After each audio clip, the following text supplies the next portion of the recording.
This is so fun to go live with you. Yeah, Well, what are we going to talk about? You want to know about palmistry? I absolutely do. I mean, let's talk about, and the other thing too is like, I actually have a couple friends that are interested in palmistry. They found you through, oh, this is James Devine from Divine Hand Gym, guys. Like, just so everybody knows. Oh my God, you're silly. I want to make sure this is, well, I can't really share it, I guess. I was going to share it to my stories, but Yeah, they're notifying everybody on the other side, and yeah, then cool. afterwards I'll just add you as a collaborator, and then you could actually put it up on your page if you want. Awesome. Yeah, So I will. yeah, so I actually I had a palm reading with you back at Reader Studio in April, and I was so excited because it was a very different experience from a very traditional palm reading. And Yeah. I've been telling my friends about you, and they're like, oh my gosh, I just subscribed to like his newsletter and I want to learn. And Okay, so it's so I'm curious, what was the experience like for you as the querent, as the client? So what was different for you? I'm curious about what your it experience was was. the kinds of information that you were finding. Like Mm, you were I feel like working with more of the astrology inside my hand and the elements inside my hand, whereas I had a very traditional, like old school passed down reading of, oh well, you know, you have a lot of this going on, or you have that going on, or you have this right. struggle, or you have this barrier. And it was interesting because I feel like the other palm reading, both of them made me cry. There was no doubt about that. Yeah. Yeah. But the first one that I had received, it was nice, but at the same time it wasn't, it was more of like, these are all the negative parts that you have going on, that you're Yeah. up against, Yeah. that you're fighting Yes. against. And I feel like you kind of, when you did the reading, you kind of gave it a more positive spin, and there was Right. more things. And the things that I thought was really interesting that really stuck with me was that the elements in my hand, that my chart is very lacking in air and water, but they're But those are showing in up your in my hand. hands. Absolutely. You have the mist hand. Yeah. Yeah, So yeah. what you're speaking to is traditional palmistry comes from India, and it is the like we Vedic the Vedics have a remedy for the things that are problematic or are seen as not beneficial in both your stars and in your palm. And so what the Indians have is Hinduism. So Mm-hmm. if you have an issue in your astrology or in your palm, you're given the proper remedies for that. In if it's like if you have an issue with prosperity in your hand, you have a line that indicates poverty. Then you are given this assignment to give pujas, which are prayers and rituals, to the goddess Lakshmi, who's the goddess of wealth and abundance. So since palmistry comes from a spiritual whole spiritual system that has remedies as part of it, when the Romani people moved and went on waves of migration out of India into the Middle East, and into the Far East, Italy. and Italy, and then they I'm moved part Romani. into, yeah, they moved into Italy and Hungary, Eastern Europe. They moved into Europe. They quickly lost the religion of Hinduism, but Yes. they retained the sort of folk ideas, or you call it that, but they retained what the traditional meanings were. So Interesting. because of that, that's all that sort of comes out of that is, here are the problems, which is what it was designed to do, so that we could figure out what rituals and prayers to do to which deity. And it's So, almost like, I'm not to interrupt you, no, I'm sorry, please but go it's ahead. it's Yeah, yeah. almost like it's literally almost like Ayurveda, the medical side of it, because they look at your tongue, they look at your hands, they look at your fingernails, and they make diagnoses through that. And then the other thing that I wanted to add is, this is the fact that you said I had a mist hand, that there was a lot of water and air in my hand. I'm actually, so I've been following an Ayurvedic Yeah. What is the, or what eating. is your, are you I'm Pitta or what I'm are you? Vata Pitta. Vata Pitta, right. Yeah. Interesting. And so tell everyone what that So means. basically, there's a lot of air in my chart, and I swing back and forth depending on the seasons between the two doshas. So Right. you're assigned a mixture of doshas. You take a Yep. test, and Yep. they ask you different things, and then you can eat according to the seasons. But That's right. everybody like has to eat differently according to their dosha type, which Right. is, And how does that relate with your palm? What do you see the relationship well, between your dosha and your palm? vata is a lot of air. Yeah, So, it's a that's very right. like ungrounded thing. And yeah, Well, so that's the it, negative side of air. right, The right. positive side of air. So this is the issue. If you're diagnosing something, then you need it as a diagnostic tool. And diagnostics is all about what the problem, let's find the problem, right? We Yes. don't have, because if you're going to do Ayurveda, then Ayurveda has the remedy for the problem. So they have the diagnosis and they have the treatment, both. So the treatment is how to eat, how Mhm. to live, what kind of meditation to do, all that. Palmistry, where is the remedy for palmistry? Where's the complete system? No. It's gone. So all you get is these scary negative predictions in palmistry, and you don't have and they're very much based on the the society and social constructs of the time, which are old fashioned, and you don't have something that gives you the remedy. So what I've created is I've taken those original meanings back and taken out the judgment and the cultural, the cultural specificity to ancient India and how people should behave, and have modernized it and made the meaning present to today. So if you have a line of poverty, let's just say, what does that really mean? Well, that's the line under Mercury that has a cross to it. So what that means is you get to use systems to create wealth. If you go out on your own, it'll be more difficult. You need the ladder, you need the You need steps, right? support. So that exactly what type of support you need. So these are the types of things that what the Divine Hand system has created is um, less of a diagnostic tool and more of a tool to see the patterns that exist within your hands that are expressions of you.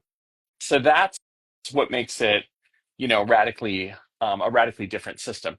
The other thing that I think is really interesting is astrology is fantastic, but what planet influences you or everyone? What planet influences humans the most? People say the moon, or they say Jupiter, or they say the sun. No, it's Earth. But Earth does not. Where does Earth show up in your astrology? It doesn't. It doesn't. It's the perspective from which you're looking. But you know where Earth shows up? The influence of Earth in your body, on your hands. Wow. So that is the astrological influence of Earth will, of course, show up in your body. Because if you fall down and you get a scar, a bruise, that's Earth influencing your body, right? Right. And so you can see, like, literally the metaphysical aspects of the influence of the planet and its position amongst the stars in your hands. Oh, that's awesome. Well, it makes sense, doesn't it? Yeah. No, it You can't does. really see it in the stars because No. we're looking from From Earth, but Earth. you can see it in your actual physical body. So Mhm. anytime someone does something called Okay. somatomancy is soma, and mancy is prediction. When you do something that is called somatomancy, it's when you read the body, you use the body um as the divinatory tool. So people will read lipsology, they'll read your lip Oh, print, yeah, yeah. they'll Yeah, read the lipstick they'll read priest. your handwriting, they'll read your irises, they'll Hmm. read your face, Chinese foot reading. There's a lady who's deceased now that was doing butt readings. She'll read your butt print. Rumpology, she called it. Oh my gosh. It's very cute. So these are all the ways in which we can read Earth and its influence on us. So isn't that mind Yeah. blowing? Isn't that cool? Yeah. So how did you come about with this? I mean, like, and I know it's got to be an interesting story because I mean, I also like downloaded and was led to my own modality as well, and it's always a very fascinating story, and I'm always like intrigued by it. So I'd love to hear. I was 11. And I visited my paternal grandparents, and in the attic was this. I snuck into the attic and I found this little pamphlet that said, "Your future's in your hands." And I read this pamphlet about palmistry, and then I immediately tried it out on my little brother. And my little, I mean, whatever. You read a pamphlet when you're 11, you think you can do it, right? So my little brother told my mom, of course. Now my mom, this is on my dad's side, they were not religious, they were just regular old white people. My mom's side is the Italian Catholic, right? And, and so the minute my brother said it to my mom, I got the snap point. Oh Snap! yeah, Don't do that. It's devil worship. And so I was like, ah. So I didn't read palms again until I was 16. And then I started to rebel. And in my little hometown in Tucson, Arizona, I set up shop in these little like bohemian cafe outside this little bohemian coffee shop and near the university and started reading palms for tips. And people kept saying, I know what the books would say about people's lines. And so I would usually go by the traditional books, but I kept finding that it just seemed off from what people were telling me, or they would tell me, like, no, that's not quite right.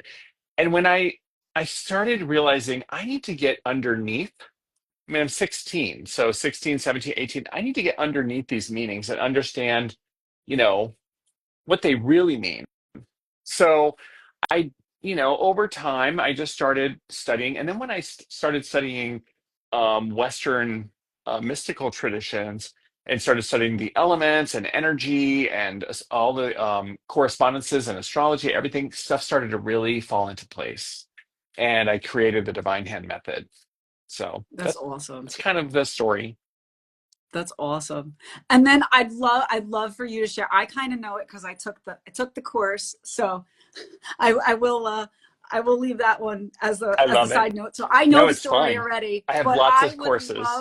I absolutely adore your course with Madame Pamita about the tarot and Yeah. palmistry inside the tarot because that if anybody out there, like honestly, if you're a tarot reader, you need to take this course because it Yeah, is it's eye online opening. and you can go to thedivinehand.com and people can learn and take that Yeah. course at thedivinehand.com. Yeah. Yeah, and that's what I did, and it was so funny that it made such an impact to me that when I got to Reader's Studio and I realized I was talking to Madame Pamita at check-in, I was started gushing, and Jim comes from around the corner and he's like, "Did I hear my name?" And I'm like, "Ah!" Like I totally fangirled. Both of us at the same time. I promised myself I wouldn't fangirl, and I totally fangirl Oh, like the you're first so 15 minutes I was cute. there. And now like we're regular people that are just like, yeah, it's so Absolutely. cute. Where is my traditional? I want to find my traditional deck. Hold on. All right. I'm just going over here to, I'm still online with everybody, but I'm grabbing my card deck. You have so many card decks, and then you're like, where the hell is it? Yes. Okay, I'm going to use the Rider-Waite Smith. Okay. Okay, so the Palmistry Tarot mashup. Here's the the premise is the card. Like I met Pam, Madame Pamita. She's amazing. I met her at an event, and she had this table set up with all these sparkly things, and it was her purple hair, and she's really cool. And so I was like, just browsing the tables. I didn't know her. And she's like, "Hey, I just wrote this new book. I have it on the shelf, Madame Pamita's Magical Tarot." And I'm like, "Oh, I'm a palm reader. I don't read tarot." And she goes, "There's hands in the cards. There's hands in the cards." And I was like, "Oh, yeah, I guess there are people in the cards, and there's, you know." So she was like, "Here, you know, like that card. Read that card. You could read the hand of the devil," because she was thinking that was one of the cards that had like the lines on the Right. hand. right? And I was like, okay, so here's what I said. It looks like it's his right hand that is up, and the thumb is out at a 90-degree angle from the palm. And whenever someone does that, it usually means like workaholism or some other sort of like a little bit addictive, like or obsessive or compulsive behavior, because the thumb is the doer. You're always, taking action with your thumb. And if your thumb's out at that super right angle, a lot of times it indicates like, you're kind of obsessing over something, right? And so I'm like, there's a little bit of that obsession or compulsion that's happening. And then there's the split, like the devil's doing this. So this is the split of self between your ego and your communication is split from your ethics and your leadership. And so you kind of have this split, like you're not really like integrated in some way, Right. and you have this sort of compulsive behavior. But I mean, I'm also noticing that like the devil's work is never done. And so he's kind of like always in action. So the devil's hand is indicating always taking action. The devil's work is never done. So he's doing stuff all the time. So those are kind of the things that I see. I mean, there's a little bit of like But that is maybe literally like the definition of yeah. the under energy of the card, So which is here's what's interesting. fascinating. I know what a devil is, but I had no idea what it meant in the tarot. I had no idea. Of course, well, after I said that, she goes, "You're so silly. You read tarot." And I'm like, no, actually, I don't know what that card means." And they were like, "What?" And so then she pulls, and I don't know if I can find it to make this easy, but then she pulls the Hierophant card. She's like, "Okay, we'll try this one." And I'm looking for it. And of course, the Hierophant is Major Arcana, number 5. And he is making a particular gesture with his right hand also. And I will find it here momentarily. Filler, filler. And you know what the hand gesture is of the Hierophant, right? Yeah, is it this? It is only it's a modification of that. So if you take your thumb and you put it between, here he Oh, is. okay. So if you look closely, the Yes, thumb is positioned between tween, the right. first and second finger, right? So we think of this as the blessing pose. We think of this in Eastern iconography of saints and Jesus and others as like the blessing pose. But what was Jesus called? Master, teacher, right? And so they always refer to Christ as teacher. And so this is actually the teacher pose. And so when Interesting. Christ is teaching, unconsciously, this is the teacher pose. But that's not what the Hierophant's doing. The Yeah. Hierophant is teaching, but is saying your actions, which is the thumb, must align between the leadership and which is the Jupiter and the Saturn. Oh, of course it does balloons whenever I make this gesture. Saturn um, is the rules, boundaries, and limits. So your actions are to be aligned Wow. between the leadership and the rules, boundaries, and limits. That is what I'm teaching. So I said it's like a teacher of traditional wisdom. And Pam lost her shit because she was like, "It's the Mr. Miyagi card." I'm like, "Yeah." And that's what it actually means. And I was like, "What?" I don't even know what the word Hierophant means. I was like, "I don't read tarot. I have no Right. idea." So now, do you read tarot I and do use now. the hand gestures? I do. In fact, I lay them out. I lay the cards out in the pattern of a hand.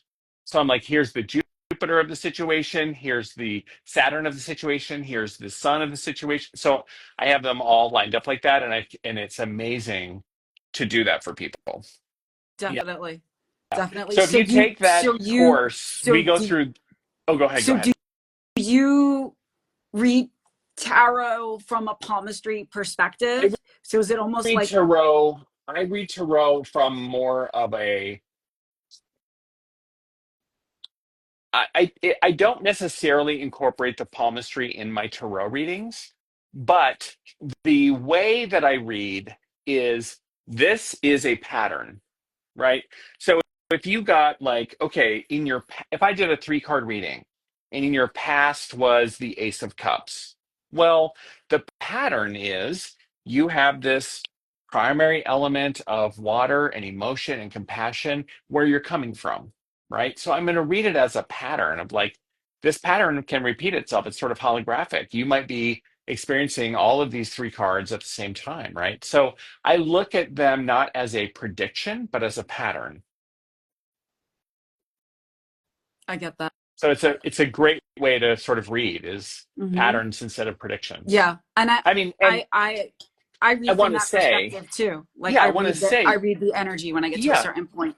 And if someone is participating in a pattern, if your stupid brother-in-law keeps doing that stupid pattern of behavior that he does, if he's going out to the pub, drinking with the guys, and then driving home, it doesn't take a freaking psychic to see that where that pattern will end up. Right. You know what I mean? Or Hmm. could end up. And so Correct. this is like I like to look at the pattern and then be like, don't call me psychic because I predicted something. Call me like psychic because I can see the pattern playing out. Right. Right. And that's what I like. That's actually how I read it too. Like I'll read things, but then I'll take it out from like, but that was part of my training. But I went a little bit deeper and I'm like, wait a minute, you have like an overabundance of this suit or a lack of this suit, and this Right. could be an energetic Right. issue. Yeah.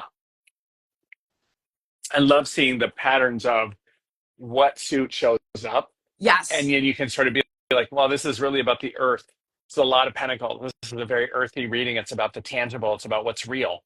Hmm. Or cups, lots of cups show up. It's all about the emotion. It's about the Emotions. compassion. It's about how are you handling the Right. heart and the emotions, right? Right. So these are all the different ways that I look at it. Yeah. Same. Same. Yeah. It's awesome.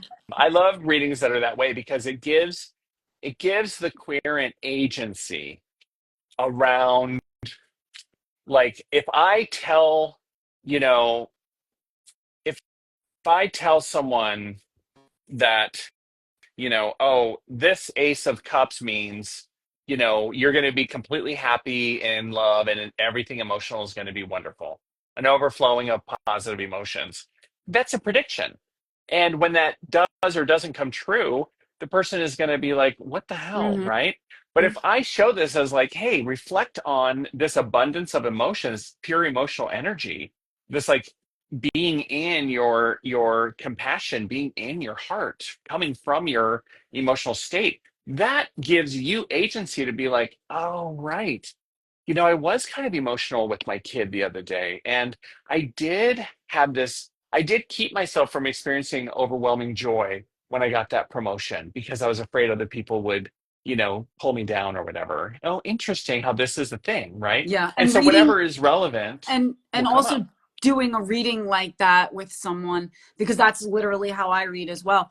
Doing readings like that with someone gets the client involved, and that's what you really want. So You really, important. it puts them at ease, and it allows them to kind of open up and feel like they're in a safe space, and that you're actually working together in it. And that's one thing that I tend to like when I go around and I, when I'm doing talks about, the tarot and stuff like that. And I'm like, you need to work with your reader, whether it's me or another one or whatever. We as the divinatory person should not be sitting there doing all of the work, because this Yeah, reading is for you, not yeah, us. yeah. I mean, I never have clients. I rarely do I have clients that are just like not wanting. Because I always ask. One of the things I've been doing lately that's been really cool is whether it's a tarot or a palm reading, I will ask if you could have, if you could transform any area of your life for better, if you could have a transformation as a result of this reading in any area of your life, what would it be? And people are like, oh, damn, what? But it makes them think, and I'm like, go ahead.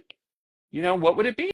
And they're like, well, I really would like to, and then they talk about something that's really important to them. That's, deeper than something, right? And then I'm like, great, let's find out like what the pathway is for that or what's there for you. It's such a great way to focus the reading. Because a lot of times with palmistry, people are like, just tell me about myself. And I'm like, well, we could, I could like I could blow your mind by reading your palm and you being like, wow, you know me. I'm like, well, of course, your palm tells me about you. It's so boring. It's not boring, I guess, to people, but it's boring to me. But Right. if but we could also like get over the fact that palmistry works and actually work on something. Oh my God, that will blow your mind and blow your mind and transform your life. You'll get some healing and some transformation. Yeah. Like, what did I forgot what you wanted to work on or what you had in your reading? Because I will do a general reading for people too, Right. but I think we did just the general because I didn't we were also kind of crunched for time right. Yeah, with that's so right. many people coming in and But a out. lot of times I think I might have asked you that. Do you want, because I was getting options. I was like, do you want a general reading or do you want to like work on, and you're like, I just want to see how it is and Yeah, get a I general think reading. that's what it Yeah. was. Yeah, I Yeah. wanted a general reading because I knew that you read palm a little bit different than, what Yeah. I experienced. And I also wanted, like, yeah, like it's very rare that you find a palm reader that, Right. you're kind of like, please just tell me, or Right. like, and I had Akashic records done with Madame Pamita, Oh, and that's like cool. something. Yeah, so I literally went into that psychic night like wanting different modalities than I like was out of the box for me. Right. Yeah. I love it. That's so cool. Well, I hope that you start to learn palmistry because I have that online course on my website where it's intro to palmistry and you can take it online. It's chunked up into tiny little, like, the longest one is 20 minutes. Most of them are 5 or 10 minute little sections, and you can do it at your own pace. And my goal is that everyone actually does learn how to read palms, because I think that right now with all of the books that are out there, it's so fatalistic, it's Yes. so trapped Yeah. in the dusty, cobwebby, curtained off little back room. And I want it to be like tarot has come out of that little back room. Astrology has been way out of that little back room and is really kind of mainstream even. And I would love for palmistry to also I enjoy think that it's renaissance. I honestly think it's next. I really do. Because it is like a gateway. You start and then you just keep going. And even with me personally, like, again, yes, I'm Italian. I find out I'm partially Punjabi. So Wow. that, like, Yeah. with the Romani link. Yes. So, and a lot of my family traditions, they're not Italian, they're Romani. And it took Yes. me a long time to like piece all of this together. But when I was first starting, I was like, well, I want to learn the cards and I don't want to learn tarot. I want to learn Sibylla. And I could not find information. And now, just in that breath of 4 years, there's so much more information out there. And Right. I actually quite proudly backdoored it because I learned Lenormand. And then over the weekend, I grabbed Sibylla cards and I went, oh my God, I could do this because I know Yeah. Lenormand and I know tarot and I can see both modalities inside this one. Right. Yes. Well, So and this is the thing when with palmistry, at least with the way that I love to do and teach palmistry, there's no you don't have to give up the symbolism you know from tarot, right? So like what I should really do is do a special like teach tarot readers palmistry. Tarot palmistry for tarot readers, yes. right? How and so because it already is that. The elements, the wands, if you have a wand hand, right? Then you are a transformational person. It's all about change and transformation for you. Mm-hmm. And the other aspects of fire can be there too, but that's really what it is. If you have a swords hand, then you're the logical, rational, computer programming type of person, right? But the court cards are also, I did this course called Find Your Significator Card. Your significator card is hidden in your hand. So, what is your significator card? You have the mist hand, which is air and water. So, hold your hand up and let me see which one is dominant. Oh, water is dominant. So, you can relax. So, you have the air of water. The air of water card is the Knight of Cups. It was So, you, funny. you I was literally seeing it. Like, I'm not even kidding. That so was funny. so weird. So, you could consider like, what does the Knight of Cups mean to you? How does the Knight of Cups interpreted for you, I right? see You he's somebody who's like amicable. He meets people halfway, but he has a romanticism about him. Like mhm. that's kind of think the way that I see that card. think about how what he's doing with that is putting Presentation. meaning to, like, giving emotional meaning to ideas, Mm-hmm. and like bridging the two opposites of like logic and rationality with emotions and meaning and feeling, right? It's this amazing, like, and if you think about it, like the adolescent of the cup suit, right? Even that is like, how do we bring those emotions to ideas so that they're not just sterile, right? That is such an amazing thing. And then the second card that you could consider is the Queen of Swords. And she is the water of air. Right. And so this is bringing, again, that compassion of the Queen to the logic and rationality that's there. People really come down on the Queen of Swords, but, the Knight of Swords is the logical, rational, computer Yes. programming teenager. Yes. The Queen of Swords brings some of that compassion to the ideas and to the And that's logic, funny right? because that's what when I read that card, that's exactly what I say. It's the Queen of Swords is she's direct, but she still does it with compassion. When it's With, in yes. reverse, when it's in reverse, she wants what she wants and she does not care. And if you look, it's a little bit Yes. emotional for her why she wants what she wants. Right. Right. So these two, this is a way that the tarot, like teaching palmistry for tarot readers, is so much fun because they're totally in my system. Not not that they're connected as modalities, but what's underneath them, the meaning of the elements, the symbolism, the magical symbolism, the Western metaphysical tradition that comes through in the tarot is also the same language we use for palmistry. And If I'm you if wondering, you're an astrologer, right. where you're going to use the same, like, archetypes, the same ideas in palmistry. And so this is why people who are already readers can pick up the divine hand method in a second. Oh, that's awesome. Yeah, and I'm wondering how it could translate even into my energy work, because that might actually be something because I use the tarot we talked about a billion times on my on the coffee hour, but Yeah. I actually use the tarot to read chakras and I see the chakra energy inside the suits, which gets interesting. And if so the chakras are A also on the hand, hands, right? right. So you have the, let me grab a pointer here. So if you look at your finger, you have three creases here where the knuckles Mm-hmm. are, right? And that means you have three spots in between them. And then you have the tip. So that's seven. So this is a proxy for your chakras. So you have your root chakra, your first chakra, second, third, fourth, fifth, sixth, and seventh chakra up at the top. And so what that means is, so the index finger, for instance, is Jupiter. Mm-hmm. This is your leadership, your power, your direction. It's how we use that finger, actually. It's also your fortune, like where you're headed, those kind of things. So let's say I'm slicing tomatoes and of course I nick myself. Where did I injure myself? Oh, maybe I injured myself right here, right? That is the heart chakra, right? One, two, three, fourth chakra.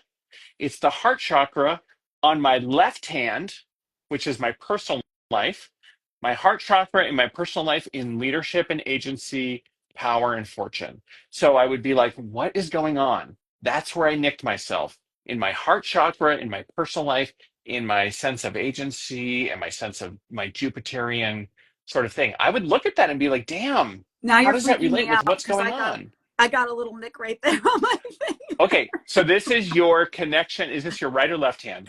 It's my right Your hand. right hand. So that is, pay attention. Whenever you get a little nick, it's like, pay attention, And it was right? not healing. It was like Yeah, nagging me for a few days. I'm nagging like, you, what the pay heck attention. is this? This is your, in the world, in the mundane world, when you're working with strangers and clients and you're at the grocery store or you're at work or whatever, what that hand means. It's how you show up in the world. And your index finger is Jupiter, your expansion, and this is your crown chakra. Your and kind of between your third eye and your crown chakra. And so this is your connection with the divine and your foresight, especially in your sovereignty, in your leadership, and where you're headed in your direction. So it's saying, look where you're going, check this out. Your fortune is dependent on you seeing what is unseen. So use that divine information, trust your divine information, and trust your divine vision. And that's been happening because I actually launched group energy work sessions now. Amazing. So if you're, for the folks who are watching, leave a comment. If you've gotten it to this point, comment, where is your injury on your hand? Describe it, whether it's the right hand or left hand, and where exactly you've hurt yourself, or you have a nick or a scrape or a scar or something. And I'm happy to give you the interpretation of it. So I'll respond to the comments on this live Yeah, that when would it be goes up there, because really cool. it's a lot of fun to look at that and be like, oh my gosh, that is so Yeah. relevant. Yeah. I It's love it when people have amputations on their hands. I mean, I know it's a traumatic thing and I shouldn't love it, but it's always so when someone has different um, type of looking hands or something unique about their hands. It's my favorite thing to read. definitely now I'm going to be much more careful in the kitchen. You don't have to. This is, the message is going to show up Oh, regardless, here we right? go. Mickey was the one before who said she wants to take your course Oh, eventually, and I'm going to do it too, Mickey, so awesome. we could study together. Yeah, do it. Right hand index middle joint. So Mickey, when you say the middle joint, um, there are two joints that could be considered middle. So there's the closer middle one and the further out middle one. So is it the one towards the end of your finger or the one towards the palm? She So might mean we'll wait for her she to might mean respond. the meaty Or part does she mean too. in the middle of it? Yeah, Right. exactly. So the chakras again, I'll number them for you. So it's 1, 2, 3, 4, 5, 6, 7. She wrote yes. Yes, that helps. That's So not going to help. which number is it, Mickey? Is it 1, 2, 3, 4, Four. 5, 6? Okay. So 1, 2, 3. Oh, so in the middle It is of the the meat. finger, Yeah. between the two joints. Yeah. That's what she meant. So, and then what kind of injury is it? Is it a cut? Is it a poke? Is it a wart? Did you cut off your finger there? Is it a second head growing? Let's see what she says. So injuries are super fascinating how they're so accurate. Oh, it's a paper cut. Perfect. So a cut is, pay attention, Mickey. Pay attention to your, this is your fourth chakra. So that is your heart chakra in the world. So this is, did she say her right hand? Yeah.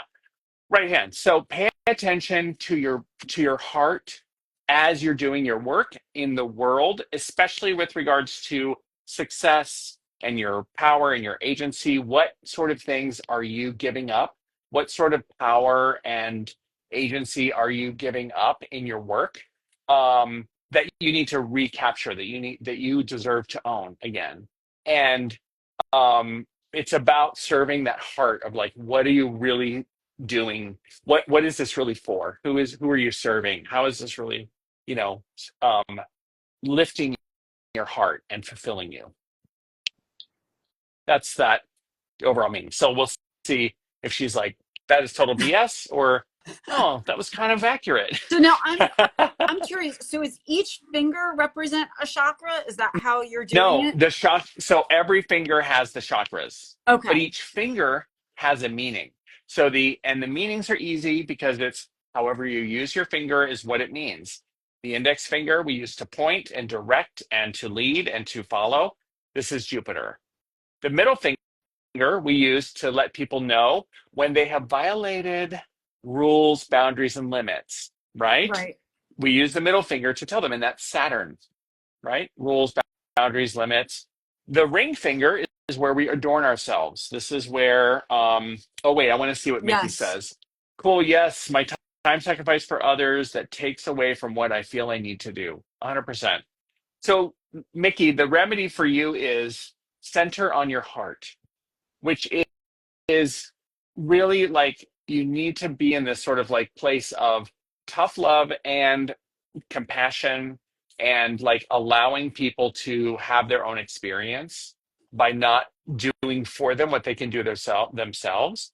And your heart is also, you are worthy of serving your heart and being of service in that way. So it's also you being able to embrace that and say, it's Mickey time. Yeah. Okay. So the ring finger is the sun, and it's our identity and how we show up in the world. And the pinky is Mercury, which is how we communicate, how we sort of navigate, the sort of like ins and outs of how of our image, sort of in that mercurial marketing type way, communication. So whenever you're drinking something and you have your pinky out, that person's going to talk your ear off. Hmm. Um, the thumb is the doer.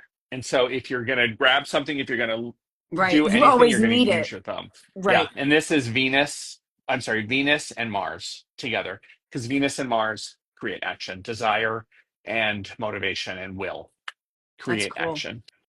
Yeah, because So it's, I've actually seen charts where they were showing, and again, it's like there's no information that's right or wrong, but they were showing charts that each finger had its own chakra, and then this was the center was the crown, and then the root was in the wrist or something like that. Like I guess it went around. could be another Yeah, it's another system. There's system. many It's just another systems, but system. Yeah. I noticed that this is the proxy of information about what's going on with you. Like this is your little body as a Hmm. leader, your little body as ethics, rules and boundaries, type of the cop, right? Your little body as like how you show up, how you shine. Your little body as how you sort of wiggle through the world and be wily in the world, your cleverness. And this is your little body that is in action. And it's And so when I look at it that way, I'm like, oh, I yeah. see all the chakras there. And it's interesting because there was one time before I even, like, again, I intuitively was playing and I'm like, oh, you know what? I know there's chakras in my hands.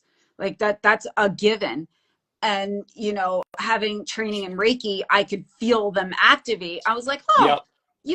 I grabbed like every chakra color from the crown to the root, and I literally just lined them up through my palm and put them my wrist, top to bottom, crown to root. Yep. And I could feel it. I was receiving the energy, and I was Right. like, whoa, this is Yeah. wild. So when you do reflexology, when you study reflexology, when you study the meridians, anything that you would study, and even in Ayurveda, when you study the chakras, what I'm saying is those are the palmistry connections with your chakra. What are the actual meridians to do like acupuncture, or what are the actual chakras to like focus on? That is something that Ayurveda can tell you, and reflexology and Chinese medicine can tell you. I don't go sticking your pins here to open up your third Right. eye, because that's not No, where that meridian is. It is instead a proxy for when you do something when you're using your it's hands. another tool of information. Yeah, it's not a treatment spot. Right. I mean, you can stick a pin there if you want, but I'm not saying that it'll open your third eye. I will interpret it like, what are you doing to your third eye? Why did you poke yourself in your third eye? Right. Oh. This has been so much fun. Yes. Well, so where do you live in New York? I'm in New Jersey, actually. I'm Oh, in in northern New Jersey. Okay, Jersey. great. Hmm. Well, for everyone who's in New York, I'm going to be in Amityville on Long Island, November 2nd through 4th at the Amityville Apothecary. So this is the big day that we're going to be there is a day of divination, spellcraft, and devotion, and that is Sunday, November 3rd, and that's like a big event at Amityville Apothecary, and Sasha Graham will be there. She's a tarot artist, and she's an amazing speaker. Antonio, I can't pronounce his Italian last name. Pagliario. I He can't see it, so I can't Yeah, help you. it's all right. He's doing Saint Magic. So he's going to be teaching about how we work with our fiercest allies. And then we have Jasmina Von Thele, who's amazing Romani person who's going to teach tea leaf reading. Ooh. And I'm so excited for all of it. And of course, I'm teaching learn palmistry in just 90 minutes. So you can come to that and pick it up and understand palmistry pretty quickly and I start may reading have to palms make after just 90 I may minutes. have to make the Dude, trip it's to bring you just to Long Island. one, it's just two trains. Maybe it's four, but whatever it is. Take the Long Island Railroad from Manhattan out and get off at the Amityville stop, and it's walking distance from there. Oh, very So cool. you can just get off the train, Yeah. you can get off the Long Island Railroad and walk 3 blocks. And that may be an excuse to go meet up with my friend Joanne. So Yeah. Oh, right. Anyone, you can yeah. just pop over anywhere in New York. I am also doing, you can get an in-person session with me, which you can always book an online session with me from anywhere in the world that you're watching. You can go to thedivinehand.com and book an online session, but I'll be in person and it's super inexpensive. Normally, my in-person readings are $300 and a minimum of an hour, but I'm doing 60-minute sessions for 150 bucks. You can do a 30-minute session for just $88. So it's a really And cool I think opportunity. I think we did what? We did 20 minutes together. Yeah. Or I well, were they 15-minute slots? And I think I bought a double with you. Yeah, And something then like that. I yeah, might have and done like like even 10 in minute that or whatever. short amount of time, I received so much information. You allowed me to record it, so Yeah. I've listened to it a few I kind of times. insist that you record Yeah, it. It's awesome. Yeah. yeah, Yeah. So yeah. So I hope I can see people in New yeah, York. no, I'd love to come out and see you because I really didn't know the details. I knew when we were at Reader Studio, you were like, yeah, I'm going to be in New York in the fall, but I never like, we never Yeah. really connected about the details. So that's great. So There's that's gonna on your I'm gonna start putting more information out perfect, on social this week. perfect. So I'm also gonna be in Cedar. do Oh we, no, wait, say again. do we have to buy tickets in advance for Yeah, it? you got to buy tickets. If Okay. you go to thedivinehand.com, you look at the top, it says in your town, in your city. You can find the cities I will be Okay. in right there and links to register for everything. So that's the easiest way to do it. I'm also going to be in Cedar Rapids, Iowa, the week before Halloween, doing a similar weekend with Jason Mankey and Evo Dominguez Jr. Oh, So nice. that's also going to be really fun. But, Yes. if you're in Iowa, but New York, that's where it's at. Everyone needs to come out to the apothecary. That Amityville Apothecary, have you been? No, no. Long Island is probably, depending on where I'm at, It's if I were to long. drive. Yeah, It's because it's an hour. Like, um, when I used to go read for Sasha in Brooklyn, like where I live to Industry City is an hour and 10. Jeez, yeah. So then So you got like an it's, hour and a half at least, or an hour 45 to get to yeah, yeah, Amityville. it's closer to Yeah, 2 hours. Yeah, especially if there's traffic. yeah, yeah. Yeah, yeah. That's why I'm just taking the train. I But think I'm I just might taking the just train from train it JFK too. because Like, I'm yeah, like, forget it. if it's that much easier, I think I might train it. Yeah, the Long Island Railroad is pretty easy Yeah. because it doesn't stop at every blade of grass like the subway does. So I'm on the subway. I'm like, this is taking Yeah. forever. So then someone is like, don't take the subway from JFK into the city. Take the Long Island Railroad, dummy. So it's way Yeah. better. Oh, Oh my Jim, gosh, this has been so much fun. yes, this was wonderful. I had a fantastic time. I thank you so much for joining me. Of course, you're so awesome. I Thank adore you. you. So happy to And be we'll live have to do it with again. you. Like, absolutely, we'll have Totally. to do this again. And Yes. I gotta chat up with Madame Pamita. I want to get her on here too. Awesome. Yeah, She is so fun. yeah, we could talk Mickey, about thank you candle for magic. watching and for hanging Thank out. you. Oh my gosh, Mickey, you're so awesome. Yeah. Thank you so much. And hopefully I'll see you next month in a few Yes, weeks. I'll see you then. All right. And once again, just you want to run through your website The and all of your information? Divine Hand, thedivinehand.com. Okay. Just go there. Everything All is right. there. All You right. can drop me a line. You can message me. You can email me. You can message me on socials. James Divine. I'm Divine Hand Jim on Instagram and um, Facebook, James Devine on Facebook. So you can find me. All right, great. Thank you again. Awesome. And I'm definitely planning on seeing you in a I couple can't weeks. wait. Yes. All right. I'll see you Mwah. then. Give you a big hug. Mwah. Nice. Ciao. Ciao.